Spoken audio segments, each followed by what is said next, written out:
Hi friends, social anxiety గురించి మీరు ఎప్పుడైనా విన్నారా? సోషల్ యాంగ్జైటీ ఎప్పుడు ఎందుకు కలుగుతుందో మీకు తెలుసా?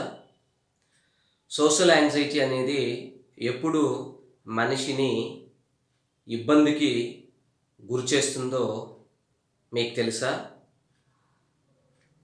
సోషల్ యాంగ్జైటీ అనేది ఏ వ్యక్తి అయినా నలుగురిలో మాట్లాడాలి అని అనుకున్నప్పుడు పబ్లిక్ స్పీచ్‌లు, డయాస్‌లు, సెమినార్‌లు, సింపోజియమ్స్, యాంకరింగు ఇలాంటివి చేయాల్సొచ్చినప్పుడు సహజంగా మనిషి ఆందోళనకి లోనవుతాడు.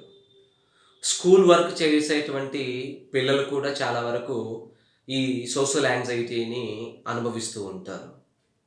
మరొక సందర్భంలో తెలియనటువంటి వారితో, స్ట్రేంజర్స్, అపరిచితులతో మాట్లాడాలా అని అనుకున్నప్పుడు కూడా చాలామంది ఈ ఆందోళనకి లోనవ్వటం అనేటువంటిది జరుగుతూ ఉంటుంది. అలాగే వర్క్ ప్రెషర్ అనేటువంటిది ఎక్కువ ఉన్నప్పుడు టార్గెట్స్‌ని రీచ్ అవ్వతామో లేదో అనేటువంటి సందేహం ఉన్నప్పుడు కూడా దీనిని అనుభవంలోకి తీసుకుంటారు.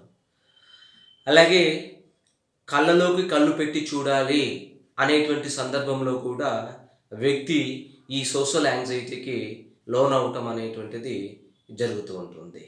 కాబట్టి ఈ సందర్భాల నుంచి మీకు ఇబ్బందికరంగా మారిపోకుండా తగినటువంటి జాగ్రత్తలు తీసుకుంటారని చెప్పి నేను ఆశిస్తున్నాను. Okay. See you then next video.